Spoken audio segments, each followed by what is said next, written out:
ಸ್ನೇಹಿತರೆ, ಇತ್ತೀಚಿನ ದಿನಗಳಲ್ಲಿ ಹೆಚ್ಚಿನ ಸಂಖ್ಯೆಯಲ್ಲಿ ಜನರ ಕೂದಲು ಸಣ್ಣ ವಯಸ್ಸಿನಲ್ಲಿಯೇ ಉದುರುತ್ತಿವೆ ಮತ್ತು ಅವರು ಹೆಂಗಾಗಿ ಕಾಣುತ್ತಿಲ್ಲ. ಈ ಸಮಸ್ಯೆ ನನ್ನ ಒಬ್ಬ ಸ್ನೇಹಿತನಿಗೂ ಕಾಡುತ್ತಿದೆ. ಅದಕ್ಕಾಗಿಯೇ ನಾನು ಅವನಿಗೆ ಮತ್ತು ನಿಮಗೆ ಹೇಳುತ್ತಿದ್ದೇನೆ, ಮೊದಲು ನಕಲಿ ಹೇರ್ ಆಯಿಲ್ ಬಳಸುವುದನ್ನು ನಿಲ್ಲಿಸಿ. ಆನ್ಲೈನ್ನಲ್ಲಿ ಆದಿವಾಸಿ ಹೇರ್ ಆಯಿಲ್ ಅನ್ನು ನಕಲಿ ಮಾಡಿ ಮಾರಾಟ ಮಾಡಲಾಗುತ್ತಿದೆ.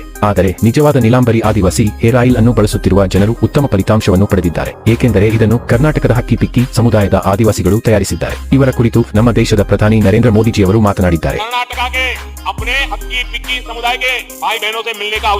ಈ ಹೇರ್ ಆಯಿಲ್ ಅನ್ನು ನಮ್ಮ ಕರ್ನಾಟಕದ ಕಾಡಿನಲ್ಲಿರುವ 100ಕ್ಕೂ ಹೆಚ್ಚು ಗಿಡಮೂಲಿಕೆಗಳನ್ನು ಬೆರೆಸಿ ತಯಾರಿಸಲಾಗಿದೆ. ಆದರೆ ಒರಿಜಿನಲ್ ನೀಲಾಂಬರಿ ಆದಿವಾಸಿ ಆಯಿಲ್ ಅನ್ನು ಖರೀದಿಸುವಾಗ ಜಾಗರೂಕರಾಗಿರಿ, ಏಕೆಂದರೆ ಗೂಗಲ್ನಲ್ಲಿ ಸರ್ಚ್ ಮಾಡಿದರೆ ಸಾಕಷ್ಟು ವೆಬ್ಸೈಟ್ಗಳು ಸಿಗುತ್ತವೆ ಮತ್ತು ನೀವು ಅವುಗಳ ಮೇಲೆ ವಿವಿಧ ನಂಬರ್ಗಳನ್ನು ಸಹ ನೋಡಬಹುದು. ಆದರೆ ಅದರಲ್ಲಿ ಕೆಲವು ನಕಲಿಯೂ ಕೂಡ ಇವೆ. ಅದಕ್ಕಾಗಿಯೇ ನೀವು ಒರಿಜಿನಲ್ ನೀಲಾಂಬರಿ ಆದಿವಾಸಿ ಹೇರ್ ಆಯಿಲ್ ಅನ್ನು ಖರೀದಿಸಲು ಬಯಸಿದರೆ ಈ ಕೆಳಗಿನ ಸಂಖ್ಯೆಗಳಿಗೆ ಕರೆ ಮಾಡಿ. ಇದೇ ಸೇಮ್ ಹೇರ್ ಆಯಿಲ್ ಅನ್ನು ಆರ್ಡರ್ ಮಾಡಬಹುದು ಅಥವಾ ನೀವು ಇವರ ವೆಬ್ಸೈಟ್ನಿಂದಲೂ ಆರ್ಡರ್ ಮಾಡಿ ಪಡೆಯಬಹುದು. ಇದರಿಂದ ಅವರು ನೇರವಾಗಿ ಈ ಹೇರ್ ಆಯಿಲ್ ಅನ್ನು ನಿಮ್ಮ ಮನೆಗೆ ಕಳುಹಿಸುತ್ತಾರೆ.